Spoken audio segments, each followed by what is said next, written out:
तारीख 14 अप्रैल साल 1984। ये वह दिन था जिस दिन मान्यवर कांशीराम साहब ने दो सामाजिक संगठन बामसेफ और DS4 को जोड़कर एक राजनीतिक दल बसपा यानी बहुजन समाज पार्टी का गठन किया।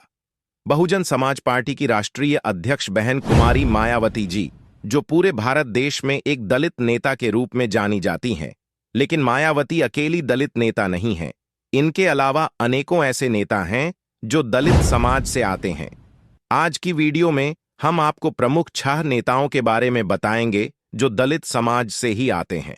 वीडियो शुरू करने से पहले मैं आपसे कहना चाहूंगा कि इस वीडियो को अंत तक जरूर देखें, क्योंकि आधी अधूरी जानकारी खतरनाक साबित हो सकती है। तो चलिए वीडियो को स्टार्ट करते हैं। स्वागत है आपका अपने चैनल USG लॉजिकल थिंक में। शुरुआत करते हैं चंद्रशेखर आजाद रावण से। चंद्रशेखर का जन्म उत्तर प्रदेश के सहारनपुर जिले में एक सामान्य दलित परिवार में हुआ था। इनके पिता एक सरकारी अध्यापक थे। चंद्रशेखर देहरादून से कानून की पढ़ाई करके एक वकील बने। चंद्रशेखर एक मामूली वकील से सुप्रसिद्ध राजनेता कैसे बने, आइए इसके पीछे की कहानी हम आपको बताते हैं। उत्तर प्रदेश की राजधानी लखनऊ से 693 किलोमीटर दूर जिला है सहारनपुर में इलाका पड़ता है। नाम है छुटमलपुर। इस इलाके में हिंदुस्तान नाम का एक इंटर कॉलेज भी है। एक दिन एक दलित लड़का कॉलेज जल्दी पहुंच गया। आधे घंटे बाद वह खून से लथपथ पड़ा था। उसे सवर्ण जाति के बच्चों ने बहुत मारा क्योंकि उसने बेंच साफ नहीं की थी। बीते दिन लड़कों ने उसे फिर पीटा। वजह थी कि एग्जाम में सवर्ण बच्चों से ज्यादा नंबर ले आया। दलित बच्चे ने जब एक बार अपने घर वालों को बताई तो उन्होंने न्याय पाने के लिए हिम्मत दिखाई। वह एक वकील के पास पहुंचे। वकील का नाम था चंद्रशेखर। चंद्रशेखर के पास जब यह मामला पहुंचा तो उन्हें लगा कि सीधे तरीके से तो शायद न्याय मिलना आसान नहीं। इसलिए उन्होंने एक संगठन बनाया। नाम रखा भीम आर्मी। यह संगठन दलितों को न्याय दिलाने के लिए लड़ने लगा। संगठन बनने के बाद उस दलित बच्चे की समस्या का समाधान भी हुआ। इसके साथ ही जन्म हुआ भीम आर्मी चीफ चंद्रशेखर का, जिन्होंने एक मामूली वकील से नेता बनने की तरफ अपना पहला कदम रख दिया था। समय बीतता गया और चंद्रशेखर लाखों लोगों को जोड़ते हुए उनकी आवाज उठाते उठाते एक बड़ा नाम बन गए। साल 2020 में चंद्रशेखर ने अपनी आजाद समाज पार्टी भी बना ली। साल 2022 उत्तर प्रदेश में विधानसभा चुनाव हुआ। चंद्रशेखर ने तय किया कि वह चुनाव लड़ेंगे और लड़ेंगे भी यूपी के CM योगी आदित्यनाथ के खिलाफ। चंद्रशेखर ने चुनाव लड़ा, लेकिन वह बुरी तरह हार गए। सबको लगा शायद चंद्रशेखर शांत हो जाएंगे, पर ऐसा हुआ नहीं। साल 2024 का लोकसभा चुनाव आया। उन्होंने यूपी के नगीना सीट से चुनाव लड़ा और करीब 1.5 लाख वोटों के बड़े अंतर से चंद्रशेखर ने चुनाव जीत लिया। 25 जून 2024 को उन्होंने लोकसभा में बतौर सांसद शपथ ली। शपथ लेते ही लोकसभा में चंद्रशेखर का ढाकड़ अंदाज नजर आया। उनके शपथ के पीछे से आवाज आई, पूरा भाषण देंगे क्या? जिस पर चंद्रशेखर ने भी भारी आवाज जवाब दिया, और क्या वही तो देने आए हैं, हम बोलेंगे और आपको सुनना भी पड़ेगा। दूसरे नंबर पर आते हैं चिराग पासवान। चिराग पासवान का जन्म 31 अक्टूबर 1982 को दिल्ली में हुआ था। उन्होंने अपनी पूरी पढ़ाई दिल्ली में ही पूरी की है। इंजीनियरिंग की डिग्री लेने वाले चिराग फिल्मों में अपना करियर बनाना चाहते थे, जहां उन्हें सफलता नहीं मिली, जिसके बाद उन्होंने अपने पिता के साथ राजनीति में किस्मत आजमाई। अपनी पहली फिल्म के फ्लॉप हो जाने के बाद चिराग ने राजनीति में अपनी किस्मत का सिक्का आजमाया। उन्होंने 2014 में जमुई सीट से लोक जनशक्ति पार्टी के लिए चुनाव लड़ा। इस चुनाव में उन्होंने सुधांशु शेखर भास्कर को 25,000 से ज्यादा वोटों से हराया था। वहीं 2019 में भी उन्होंने अपनी सीट पर कब्जा कायम रखा। देश भर में हुए लोकसभा के नतीजे आ चुके हैं। रिजल्ट के बाद से देश भर में खुशी का माहौल है। वहीं जीत की इस लिस्ट में कुछ फिल्मी सितारों के नाम टॉप पर हैं, जिसमें चिराग पासवान का नाम भी शामिल है। चिराग पासवान ने लोकसभा चुनाव में भरी मतों से जीत हासिल की है। उन्होंने बिहार के हाजीपुर सीट से 1,70,000 वोटों से जीत हासिल की है।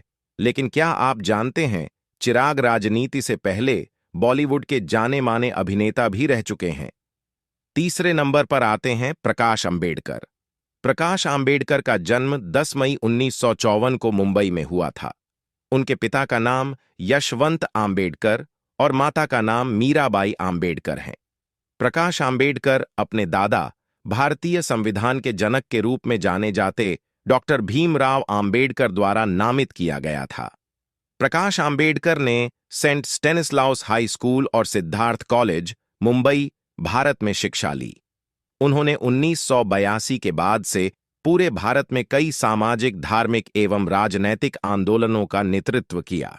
उनके छोटे भाई आनंदराज आम्बेडकर रिपब्लिकन सेना के नेता हैं। प्रकाश आम्बेडकर महाराष्ट्र राजनीति में महत्वपूर्ण व्यक्ति है। वह संविधान निर्माता डॉक्टर बाबा साहब आम्बेडकर के पोते हैं। उनके पिता का नाम यशवंत आम्बेडकर है। कहा जाता है कि बाबा साहब ने ही उनका नाम प्रकाश रखा था। बाबा साहब के परिनिर्वाण से 2 वर्ष पहले उनका जन्म हुआ था। उन्हें अन्य 2 भाई एवं 1 बहन है और इन सभी का जन्म बाबा साहब के महापरिनिर्वाण के उपरांत हुआ था। चौथे नंबर पर आते हैं रामनाथ कोविंद। श्री कोविंद का जन्म 1 अक्टूबर 1945 को उत्तर प्रदेश में कानपुर जिले के परौंख गांव में हुआ। एक साधारण परिवार से होने के कारण उनका जीवन सादगी पूर्ण रहा। उनकी स्कूली शिक्षा और उच्चतर शिक्षा भी कानपुर में हुई। उन्होंने पहले कॉमर्स ग्रेजुएट की परीक्षा उत्तीर्ण की और फिर कानपुर विश्वविद्यालय से कानून की डिग्री प्राप्त की। राष्ट्रपति कोविंद की सोच यह है कि जनता और सरकार में उनके प्रतिनिधियों के बीच आदर्श भागीदारी होनी चाहिए और इसके लिए सभी को अधिक से अधिक प्रयास करने चाहिए। राज्यपाल के रूप में श्री कोविंद की उपलब्धियों को देखते हुए 2017 में वे राष्ट्रपति पद के मजबूत दावेदार के रूप में उभर कर सामने आए। सर्वोच्च संवैधानिक पद पर उनके निर्वाचन के बाद उन्होंने अत्यंत दूरदर्शिता और विनम्रता के साथ भारत के प्रथम नागरिक के रूप में अपने कर्तव्यों को निभाया।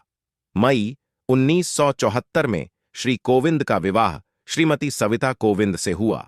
उनके एक पुत्र और एक पुत्री है। 5वें नंबर पर आते हैं मान्यवर कांशीराम जी। बहुजन समाज पार्टी के संस्थापक कांशीराम, जिन्होंने उत्तर भारत में पहली बार दलितों को सत्ता के शिखर तक पहुंचाया। कांशीराम ने सरकारी नौकरी छोड़कर राजनीति शुरू की थी। साल 1958 में कांशीराम पुणे में डीआरडीओ में लैब असिस्टेंट के पद पर कार्यरत थे, लेकिन नौकरी के दौरान एक ऐसी घटना हुई कि वो दलित राजनीति की ओर मुड़ गए। कांशीराम की जीवनी लिखने वाले प्रोफेसर बद्रीनारायण लिखते हैं, उनके ऑफिस में फुले के नाम पर कोई छुट्टी कैंसिल कर दी गई थी। इसका उन्होंने विरोध किया। तमाम कोशिशों के बावजूद दलित कर्मचारी एकजुट हुए तो वो छुट्टी कर दी गई। इस घटना के बाद उन्हें समझ आ गया, जब तक दलित कर्मचारी एकत्रित नहीं होंगे तब तक हमारी बात नहीं सुनी जाएगी। साल 1977 की बात है। मायावती उस वक्त 21 साल की थीं और दिल्ली के एक सरकारी प्राइमरी स्कूल में पढ़ाती थीं। कांशीराम ने दिल्ली के एक कार्यक्रम में मायावती को जोरदार भाषण देते सुना। मायावती के भाषण को सुनकर कांशीराम काफी प्रभावित हुए और उनके पिता से मायावती को राजनीति में भेजने की गुजारिश की, लेकिन जब पिता ने बात को टाल दिया तो मायावती ने अपना घर छोड़ दिया और वो पार्टी ऑफिस में रहने लगीं। 3 जून 1995 को मायावती उत्तर प्रदेश की सबसे युवा और दलित महिला मुख्यमंत्री बनी। 2001 में कांशीराम ने उन्हें अपना उत्तराधिकारी घोषित किया। कांशीराम पर किताब लिखने वाले एस गौतम उनके शुरुआती दिनों को बताते हैं कि एक बार कांशीराम किसी ढाबे पर बैठे थे। वहां कुछ ऊंची जाति के लोग आपस में बैठकर बात कर रहे थे। उनकी बात का मजमून ये था कि उन्होंने सबक सिखाने के लिए दलितों की जमकर पिटाई की। इसे सुनकर कांशीराम बिफर पड़े और बात मारपीट तक आ पहुंची। कांशीराम इस बात को भलीभांति जानते थे कि राजनीति के जरिए ही दलितों की किस्मत बदलेगी। प्रोफेसर बद्रीनारायण उनसे जुड़ा हुआ एक और किस्सा बताते हैं। वो कहते हैं कि एक बार अटल बिहारी वाजपेयी ने कांशीराम को राष्ट्रपति बनने का ऑफर दिया। कांशीराम ने कहा कि राष्ट्रपति क्या, मैं तो प्रधानमंत्री बनना चाहता हूं। एक इंटरव्यू के दौरान काशीराम जी से पूछा गया कि आपकी बातों से तो लगता है कि आप सत्ता में आने के लिए किसी का भी इस्तेमाल कर लेंगे, नींबू की तरह निचोड़कर नरसिम्हा राव को फेंक देंगे। इस सवाल के जवाब में कांशीराम ने कहा कि नींबू की तरह निचोड़कर नहीं, वैसे ही छोड़ देंगे। काशीराम जी का जो मुख्य फोकस था वह था बहुजनों को सत्ता में पहुंचाना। दोस्तों, अगर आपको हमारी यह वीडियो पसंद आई हो तो इस वीडियो को ज्यादा से ज्यादा शेयर करें। अगर आपको हमारा काम पसंद आता है तो आप इस चैनल को सब्सक्राइब भी कर सकते हैं। वीडियो देखने के लिए दिल से धन्यवाद।